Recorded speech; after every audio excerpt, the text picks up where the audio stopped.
Trainer bonsai. Sahabat bonsai, jadi kalau bilang bonsai itu mahal, jangan.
Oke sobat bonsai, jumpa lagi di channel Bonsai Made in Bali. Di video kali ini mungkin berbeda sekali dengan video-video sebelumnya. Sebelumnya saya sering mereview bahan-bahan bonsai, namun kali ini saya akan melakukan proses pengambilan pohon dan juga proses pembentukan awal atau penanaman awal. Jadi bagaimana cara menangani pohon yang baru kita ambil.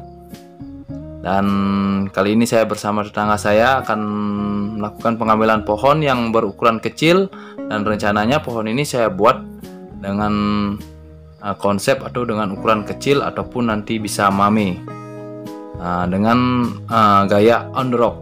Jadi sudah saya konsep awal ya sebelum pengambilan, dan pasnya sekali pohon ini tumbuh di depan rumah. Jadi kita ambil. Ini adalah bahan loa. Loa ini sudah sering dijadikan bonsai, dan tanaman ini sudah populer sekali dijadikan bonsai dan sudah sering ikut-ikut event-event atau lomba bonsai atau kontes bonsai. Namun bahan ini berukuran sangat kecil ya, jadi sangat kecil sekali. Namun saya ambil saja karena daripada pohon ini dipotong atau dibuang, mending kita manfaatkan saja. Walaupun berukuran kecil, nanti takutnya kalau dibiarkan nanti akan mengganggu juga dari tembok. Akar-akarnya akan mengganggu tembok, akan membuat tembok retak. Jadi saya ambil saja. Kemudian saya bersama teman ataupun tetangga. Jadi kali ini kita langsung proses. Jadi bahan ini saya rencananya kasih teman saya biar lebih semangat lagi dalam membuat bonsai atau hobi bonsai.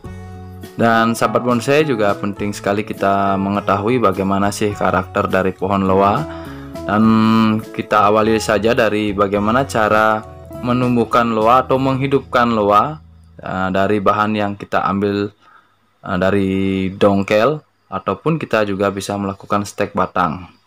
Jadi yang pertama kita lakukan yaitu pengambilan bahan dengan cara yang pertama ini dengan cara dongkel. Dan setelah didongkel kita buang tunas-tunasnya yang kecil, jadi kita buang saja. Jadi saya hanya menyisakan dari satu batang ya.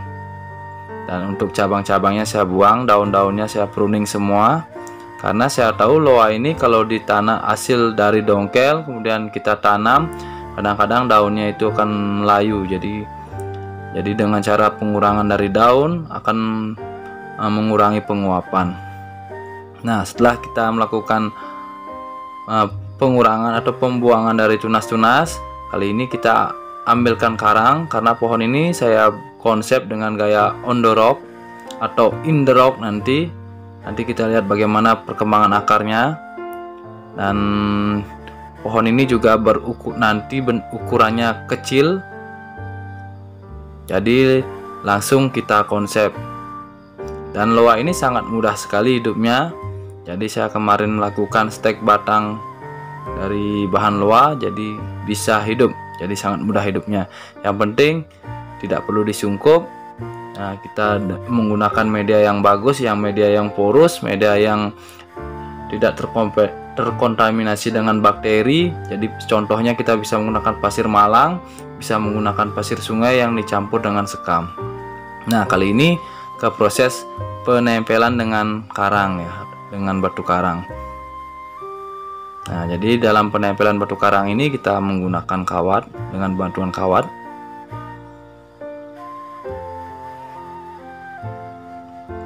Nah, jadi ikuti bagaimana prosesnya, proses awal dari pengonsepan dari atau awal bagaimana menanam ya, menanam bahan dari loa bergaya on the rock. Jadi langsung diambil, kemudian langsung dikonsep atau ditempelkan dengan karang. Kemudian kita ambil juga pot ya. Jadi pot yang kali ini saya gunakan hanya menggunakan pot plastik saja untuk menghemat tempat dan juga untuk menghemat biaya. Dan sahabat bonsai, setelah penempelan dari akar, kali ini kita langsung melakukan penekukan atau pengarahan di bagian batang. Sebenarnya harusnya dibiarkan dulu biar tumbuh dengan bagus dulu baru diarahkan. Namun ini sesuai dengan permintaan dari teman, jadi langsung dibentuk saja. Karena saya juga tahu loa ini kalau langsung ditekuk juga tidak masalah, namun sedikit mengganggu pertumbuhan saja. Nah, jadi saya langsung arahkan saja dengan menggunakan kawat. Jadi pengarahannya sedikit, menekuk sedikit agar mau ke arah turun ya, tidak naik ke atas, jadi agak menekuk ke bawah. Jadi rencananya pohon ini nanti akan konsepnya nanti ada agak turun ke bawah ya, seperti bagaimana pohon-pohon yang hidup di karang. Jadi biasanya pohon-pohon yang tumbuh di tebing atau di karang biasanya percabangannya itu turun ke bawah. Nah, dan sedikit kita mengulas ya tentang pohon loa di alam ya. Jadi di sekitar kita di negara-negara yang beriklim tropis, apalagi di Indonesia dan khususnya di Bali, jadi masih banyak sekali pohon loa yang tumbuh besar, tumbuh liar di alam. Terutama kita sering menjumpai di pesisir atau di pinggir-pinggir sungai, karena loa ini sangat senang sekali tumbuh di tempat yang berair. Jadi untuk penyerapan airnya cepat sekali, dan pohon loa ini juga tumbuhnya sangat cepat sekali. Jadi tepat sekali untuk teman-teman yang masih baru belajar. Jadi cocok sekali loa ini dijadikan atau dibuat bonsai karena pertumbuhan yang sangat cepat. Jadi prosesnya juga lebih cepat. Dan sahabat bonsai, untuk jenis loa, jadi pohon loa yang di alam ya, yang tumbuh di alam biasanya tumbuh lewat biji. Jadi pohon loa ini berbuah, namun jika buahnya jatuh ke bawah tidak akan tumbuh tunas baru, melainkan akan busuk. Namun jika dimakan oleh burung, kemudian burungnya terbang, dan kemudian feses dari burung ini yang akan menumbuhkan tunas baru. Jadi buah yang dimakan kemudian dikeluarkan oleh burung lewat feses, dan itulah yang biasanya akan tumbuh tunas loa baru. Nah, sahabat bonsai, jadi seperti ini hasilnya setelah saya ambil, kemudian saya tanam, dan kemudian saya arahkan. Jadi sebenarnya harusnya ya, pohon loa ini harusnya dibiarkan dulu, jangan dibentuk dulu, namun sesuai dengan permintaan, jadi tidak masalah karena loa juga sangat mudah sekali hidupnya. Dan sahabat bonsai, jadi saya juga akan mereview sedikit ya. Jadi saya mereview sedikit, ini ada akar loa yang saya okulasi dan sudah hidup. Jadi akar loa saya okulasi dengan tunas loa, dan juga ini ada batang yang berukuran kecil yang saya melakukan stek batang dan juga hidup. Dan sahabat bonsai, jadi itu dia prosesnya, dari proses pengambilan, kemudian proses penanaman dan sedikit pengarahan. Dan itu dia, ini tip dasar-dasar bagaimana dasar kita dalam membuat bonsai atau bagaimana awal dalam proses membuat bonsai. Dan sampai ketemu di video-video saya berikutnya.